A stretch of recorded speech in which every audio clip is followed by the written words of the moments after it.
Hello there, this is Federico Ree and this is InspireTalk. Another great interview with today's guest. Today we are looking at the disruptors in Australia. In fact, we are unveiling the mindsets of 5 Aussie entrepreneurs that are pretty much disrupting their industry in the Australian marketplace. And today's particular industry is social entrepreneurship. And joining me today is a very special guest. Her name is Mia Munro. How are you going, Mia? I'm wonderful, thank you. Fantastic. Look, it's a pleasure to have you, participate in this compilation. I'd be very keen to, I guess, pick your brain about your journey as an entrepreneur, and also understanding from your perspective what social entrepreneurship is all about, what you do with that, where it's heading, and also looking at the ways in which you've disrupted the industry, or you feel like the industry is being disrupted at present time in the global space. So I'd like to, just for the viewers who will be listening into this show, I'd like to sort of give them a bit of an overview on yourself, Mia, and this is the way you present yourself publicly. So Mia, you're a social entrepreneur, you're an author, you're a speaker, and you're also the founder of Miyako Social Enterprise. Hopefully I've got that pronounced correctly. With a global-oriented vision, Mia empowers social entrepreneurs to embrace their passions and skills in order to launch them into a purposeful and vibrant future as a recognised leader. She has spoken on stages around the world for over 10 years and lives by her 5 naked truths. That's correct, naked truths. And they are connection, congruency, commitment, collaboration, and contribution. So Mia, you certainly have a very interesting background, and your philosophy to business, I guess, and to social entrepreneurship is something that and for that matter, I'd like to sort of ask you the first question about, what first got you started in social entrepreneurship? What was the trigger? So my trigger to getting into social entrepreneurship wasn't necessarily by choice. So I did come out of the womb in New Zealand and very quickly was taken over on an aeroplane to the Kingdom of Tonga in the Pacific Islands. And with 2 parents who are both very much social entrepreneurs or big change makers back then, 42 years ago now, I was very much influenced from a young age. And I think I was influenced in a way of I was part of the projects that were happening in Tonga. I had an elder sister who was intellectually handicapped, so we were taught very young how to look after her, how to consider her integration into the community and stuff like that. So it was really, through my blood in many ways. But it was an interesting journey that I started out in the world of charity and social impact and causes, and ended up more so actually not championing charities as much. And I think I'm sure my mother's devastated by that at times, but really coming from it being infiltrated through my childhood to then starting to ask some challenging questions about the industry and starting to think, oh my goodness, maybe the way things have been done in the past aren't the way for the future. I certainly no doubt that my parents gave me a great upbringing, but maybe some of the lessons I was taught actually result in burnout, not just for myself being a change maker, a heart-centered giver, but all those donors out there, all those people out there, maybe this idea of starting a social non-for-profit project isn't actually serving humanity. And what a wake-up call. My parents still don't know what I do today. I'm a little bit quiet about it because obviously respecting the work that they have done in the past. Well, what a fantastic introduction. And look, you call yourself a change maker. I'd like to also use the word disruptor.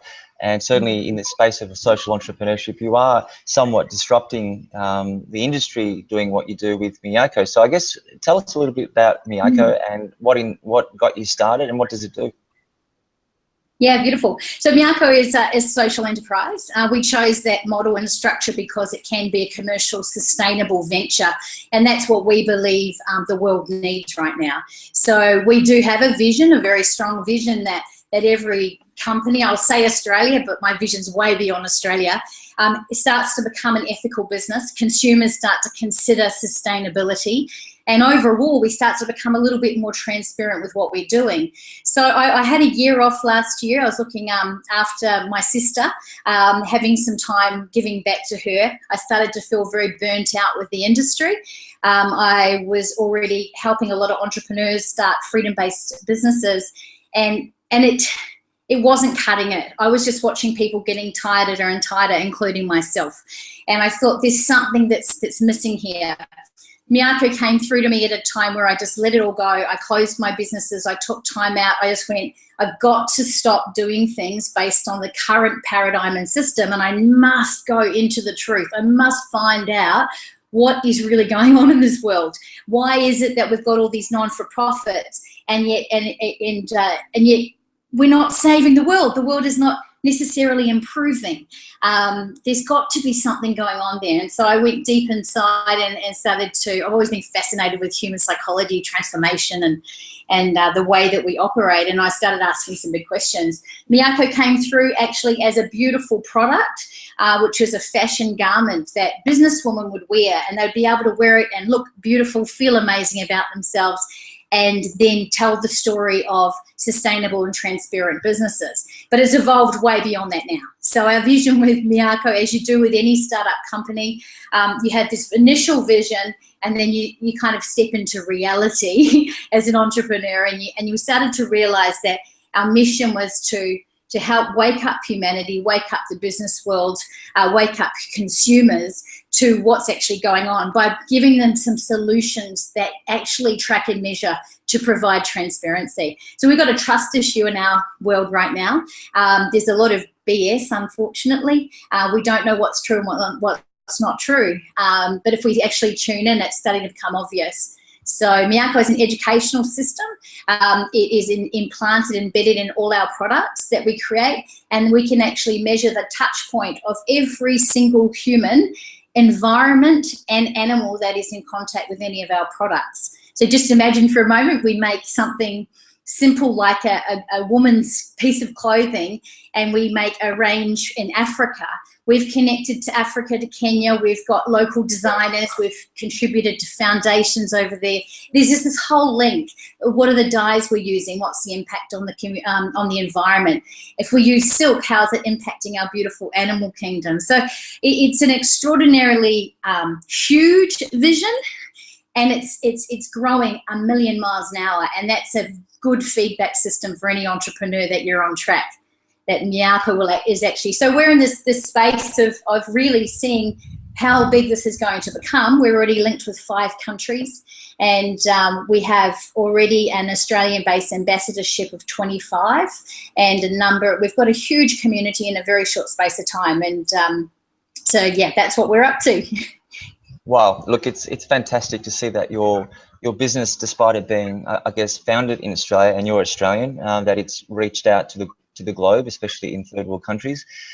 What I'm hearing you talk about, what I imagine you do, is really about sustainability, about collaboration, providing end user solutions that really reach, into the hands or into the minds or into the lives of people, I guess, who need that type of support with what you do. So that's very honourable, I guess, the core service that you provide. I guess with every entrepreneurial journey, there are challenges, there are obstacles, there are frustrations and failures and setbacks, etc., etc. So I guess from an entrepreneurial perspective, the startup phase, whenever that was, can you just sort of shed some light on the challenges that you typically face? And I guess this would be of some encouragement and inspiration to other aspiring social entrepreneurs that are maybe trying to do something similar to you. Yeah, beautiful. Absolutely. Lots and lots of challenges faced right in the early days when I started many, many years ago, and lots of challenges even now as we're starting the next venture. And the biggest thing of all being a social entrepreneur is you really want to change the world. You go to sleep thinking about it. You wake up thinking about it. You're very sensitive to what is happening in the world, and you can become very disillusioned by the current systems. I mean, the UN has sustainable development goals out there to reduce poverty, and yet we've got financial systems here in Australia, around the world, that are encouraging poverty and debt and this lack of abundance. So, I think if anything, one of the biggest challenges of startup is really being able to back yourself and believe and trust what you believe, and you be prepared to stand out there. And of course, I did this many times and fell on my face several times. I remember going into business room, boardroom meetings, and the guys around the room at that time, it was pretty much, 10 men and me. And, they'd think, oh, who's this blonde girl, ditzy blonde girl coming in the door? And you really have to prove yourself. And you have to prove yourself consistently. It's not something you can do once. And like any entrepreneur, we know we're going to have multiple ventures in our lifetime. That's just a common thing. But yeah, this constant wanting to fix the world and being, and being knocked down is probably the biggest challenge. I guess your legacy is about stretching yourself and reaching out to people in need. And yes, there are companies out there that proclaim to support sustainable causes, et cetera, and often the big ones seem to, brand themselves as doing that. But it's actually the small enterprises like yours that are actually making that impact directly one-on-one with those people. And I think, again, that's very honourable, and it's much needed, in society, those type of initiatives that you have running for. So let's look at the word disruption, and let's sort of put that into perspective with your industry, with your business. What does disruption mean to you? Why is it important? How do you disrupt? And is there a need to constantly disrupt, the space that you're in going forward? Yeah, look, I mean, for me, disruption's about being bold enough to ask the questions that most people are not asking. Disruption's also about getting up every morning as an entrepreneur and walking that path, even when you can't prove what you're trying to walk, but you just know it's true. Disruption of industries is starting to recognize that you're one entrepreneur in an entire industry, entire country, a global picture, and that there's trends that are just not working, and you need to bring them to the attention. And in my experience, people don't really like that very, very much. I mean, I tried to disrupt in the social entrepreneurship industry about 5 years ago, and people wouldn't even listen to me. I couldn't even get people to listen to me on stage, whereas now they're coming in and they want to hear what this is about and they're ready. So there's so much to disruption. You need to understand your market. You need to understand your customers. You need to understand the systems of the world.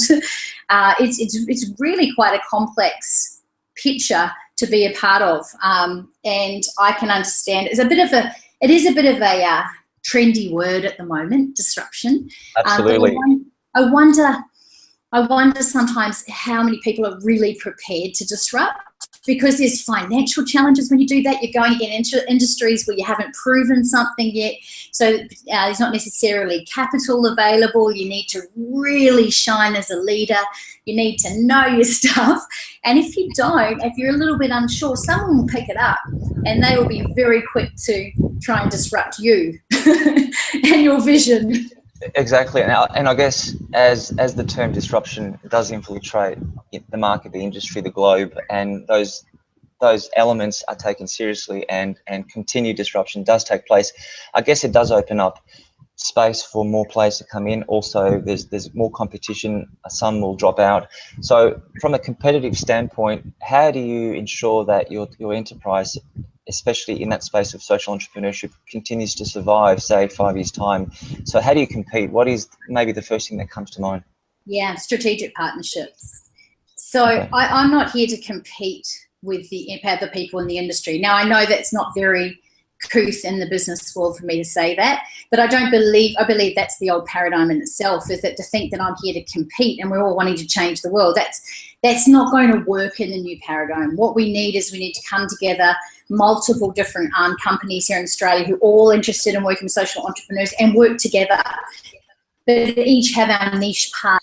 And I think that's what I'm starting to see. And when we put a call out recently to some potential business partnerships, some advisors and some ambassadors, we got that. I mean, I got 16 people here on the Gold Coast within minutes saying, I've got a cause, I've got this going on, let's do it together. There's always going to be leaders, obviously, who have more business experience or acumen. I want to make friends with all the social enterprise organisations here in Australia and overseas. That I believe that's the way we go forward. See their strengths and abilities and see what I can add to the picture. We're also trying to be as unique as possible, and yeah. I think that's really important as well. Look, you've touched upon strategic partnerships being your number one, I guess, priority. You've also mentioned leadership, and you've also mentioned capital, or venture capital. So I'm guessing what I'm hearing you say is that strategic partnerships really is the key here.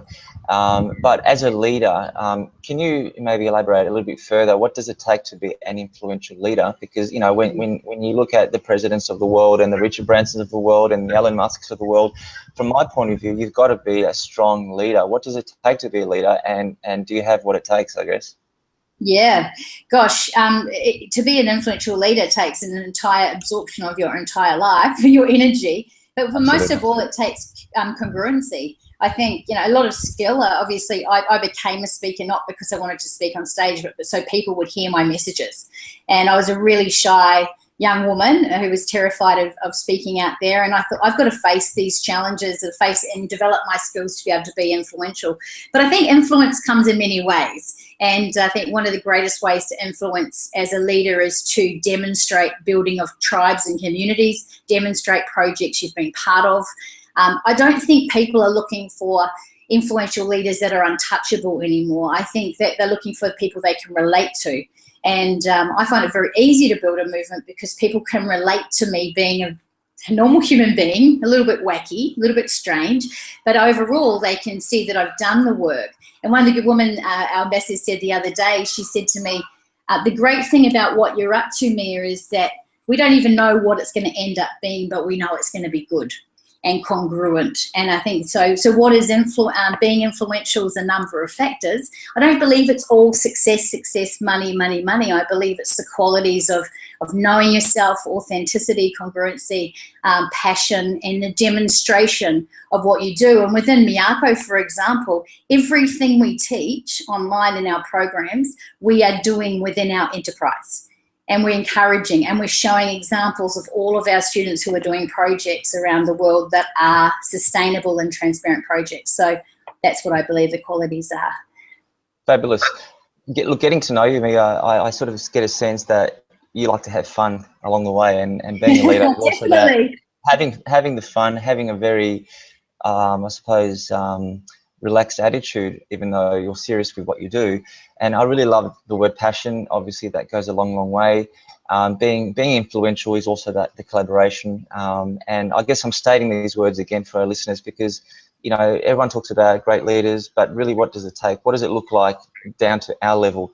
And it does come down to common denominators. And again, even for me, being passionate about what you do, having that vision, and just sticking with it, but also sharing in the joys and the fun and the highs and the lows with your people. And that's what you call partnerships and the collaboration side of things.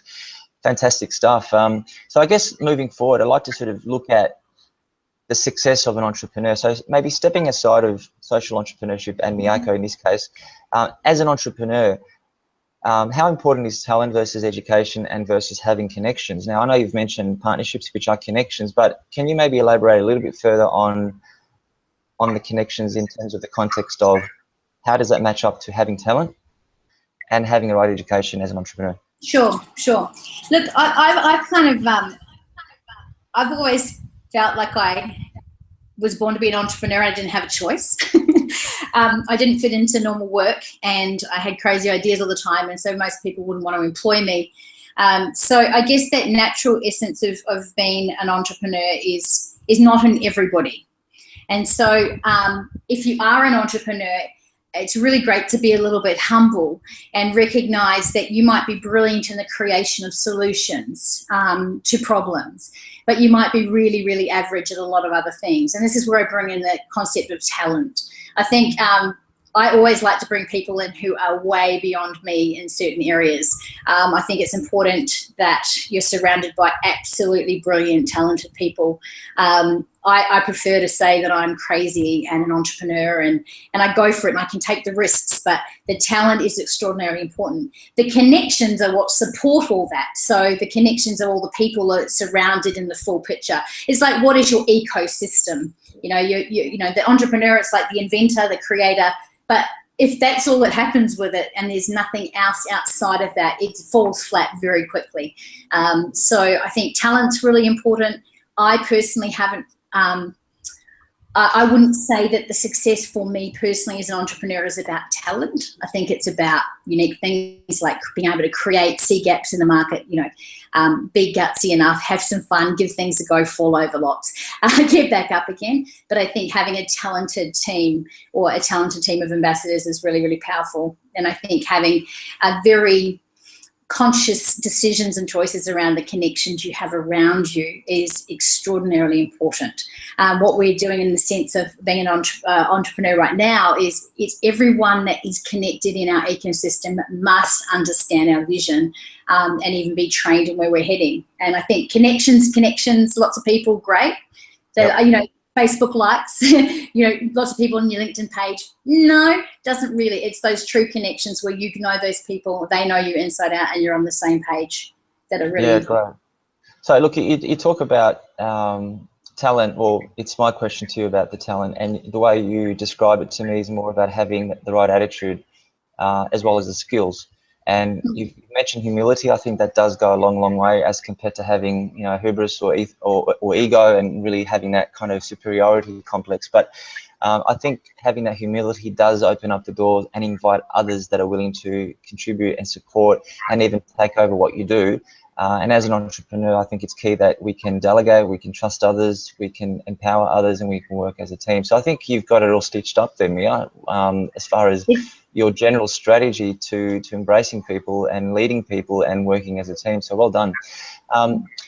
Just moving forward into, I guess, looking at the serial entrepreneurs out there, and we know there's quite a few out there that do humanitarian philanthropic work. Like Bill Gates is a good classic example that comes to mind. Why is it important that more serial entrepreneurs like Bill Gates, I guess, embrace social entrepreneurship and really get involved in humanitarian work, etc., like what you do? Well, I think from having mentored a lot of entrepreneurs over the last 12 years, the one thing I see is that when you do not have that part involved in your creation of your solutions for for making money, really, then there's always a gap, and there's a gap in your fulfillment levels. I've studied, like you, I'm sure, so many entrepreneurs in my lifetime, and there's massive obvious trends. And I was recently over in Brazil on a conference with a bunch of really high-level entrepreneurs, and I couldn't believe there was like less than 1% of them actually knew about philanthropy. We ran a legacy day. So I think if you build... Maybe because it's a hard word to pronounce. Yeah, right. I think it's a very hard word. I did very well then too. I think there comes a time in all of our evolution as leaders where the money's not going to be enough. Where just making money as an entrepreneur, solving solutions isn't going to be enough. You're going to want more, and some people want it earlier, which is what we call a social entrepreneur, and some people get that lesson or that insight later in life. So I think it's absolutely essential that it's part of the model. I think, think about the law of contribution, some of the universal laws. It shows the whole way money works, giving and receiving, giving and exchanging value.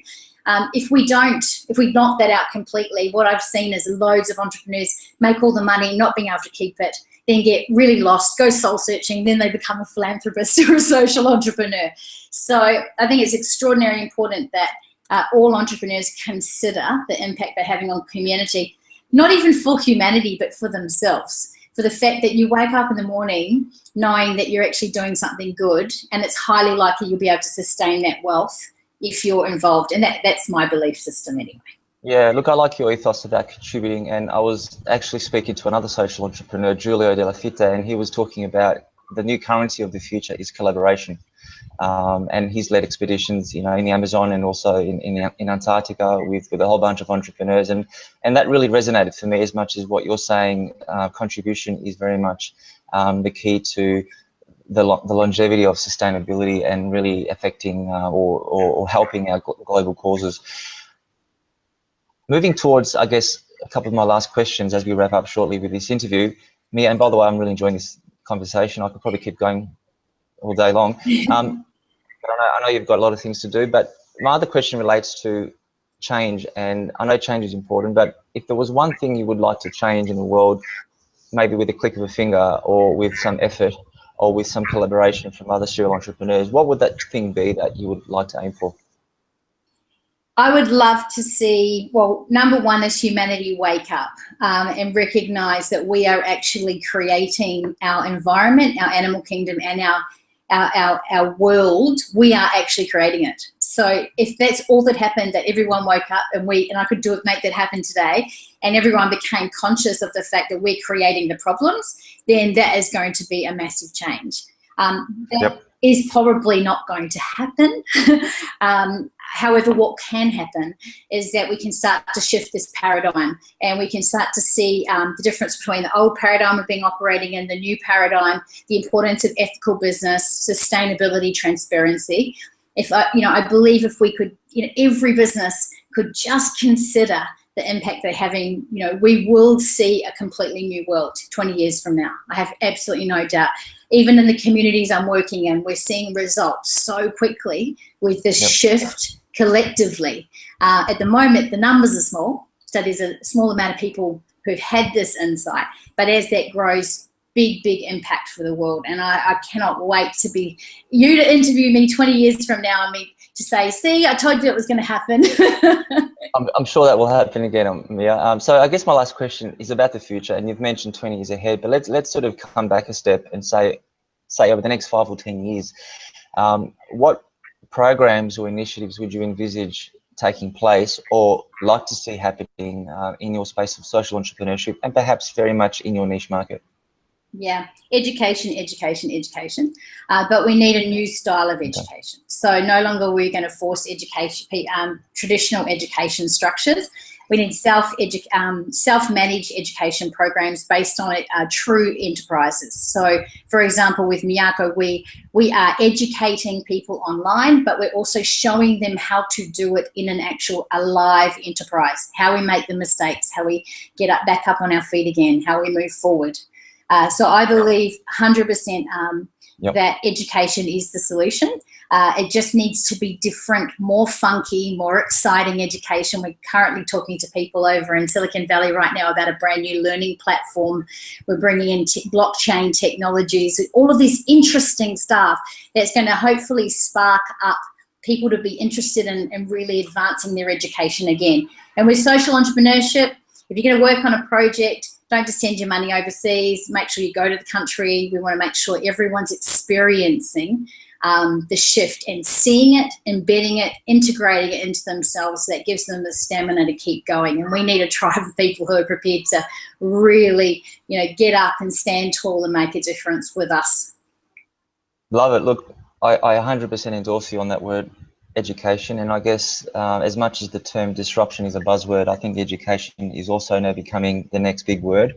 And even myself as an entrepreneurial ambassador, education is a focal point to my work. And the more we empower, educate the young, aspiring entrepreneurs and the workforce that enters the marketplace, the more they are equipped, I guess, with the skills, the knowledge, and the attitude to be able to make this world a better place, because it really does need it. It does need great minds like you in this world. So look, I guess I'd like to wrap it up here, Mia. Generally, I've enjoyed this interview, and I enormously thank you for your time and for sharing your insights and your words of wisdom to our listeners out there. And having said that, I'll say a big goodbye, and we'll end the transmission in just a moment. So thanks again, Mia. Thank you very much. Absolutely welcome. Bye-bye.